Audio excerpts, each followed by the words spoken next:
ശ്രീ ശങ്കുടിദാസ്, ഈ അലൈൻമെന്റും ഡിസൈനുമായി ബന്ധപ്പെട്ട് ഇത്രയധികം പ്രശ്നങ്ങളുണ്ട് എന്നുള്ളതാണ് ഒരു അപകടം ഉണ്ടാകുന്ന സമയത്ത് നാട്ടുകാർ പറഞ്ഞു നമ്മൾ കേൾക്കുന്നത്. എങ്ങനെയാണത് സംഭവ്യമാവുക?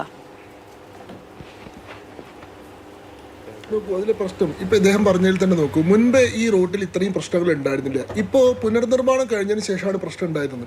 പുനർനിർമ്മാണം കഴിഞ്ഞപ്പോൾ എന്ത് സംഭവിച്ചു? ആ റോഡ് അതിവേഗപാതയായി മാറി. നാഷണൽ ഹൈവേയുടെ സങ്കല്പം എന്താണ്? ഏറ്റവും വേഗത്തിൽ സഞ്ചരിക്കാൻ കഴിയുന്ന റോഡ് എന്നുള്ളതാണ്.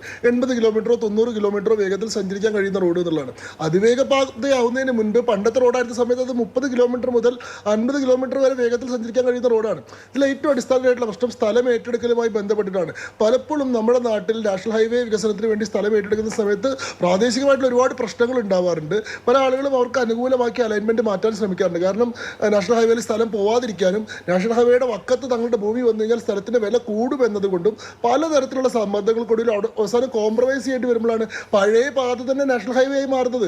അതേ വളവോടുകൂടി, അതേ തിരിവോടുകൂടി, അതേ കുഴിയോടുകൂടി, അതേ കയറ്റത്തോട് കൂടിയിട്ട് നാഷണൽ ഹൈവേ എന്ന സങ്കല്പം ഇല്ലാണ്ട് പഴയ പാത തന്നെ നാഷണൽ ഹൈവേ ആയിട്ട് വികസിപ്പിക്കുകയാണ്. സ്വാഭാവികമായിട്ട് റോഡുകൾ ആക്സിഡന്റ് ഉണ്ടാവുന്ന റോഡുകളായി മാറും. 30 കിലോമീറ്റർ ഓടിയിരുന്ന പോലെ ആ റോഡിൽ ഇപ്പൊ 90 കിലോമീറ്ററിൽ ഓടാൻ സാധിക്കില്ല എന്നുള്ളതാണ്.